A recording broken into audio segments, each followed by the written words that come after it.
Kalansang una babae ako. Ilan yung jowa mo usually? Marami eh. Anong country yung nagugustuhan nila talaga yung mga ladyboy? Ah, Kasama ko si... sa Villa Villano. Kamusta yung dating dito sa Philippines?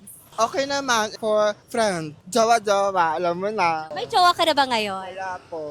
Ilan yung jowa mo usually? Marami eh. Maraming liligaw sa akin pero ayoko magjowa. Enjoy lang sa buhay. Sino yung mga type mo na boys? Foreigner is handsome. Like Ireland, Australia, Canada, America. Ano yung craziest experience mo ng AFAM sa dating? Kalansang una babae ako. Habang tumatagal-tagal na kami tika-tikahan, umamin ako ladyboy ako. Bilang isang transgender, ayoko pumadlako ng tao. Gusto ko maging tabihanis lang po. So ayun, tanggap niya ako bilang isang transgender. Sabi niya, okay lang daw kasi maganda naman daw ako, mukha tayong babae.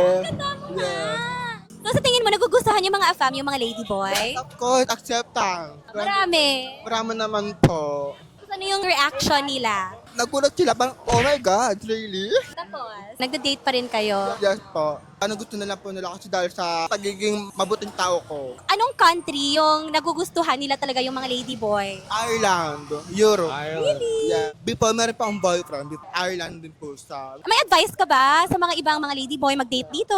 Para po sa akin, maging tubiyanto sa mga taong salamuhan natin. Maging mabuti tayo, mapagmahal, at respeto lang. Ganun po. Syempre,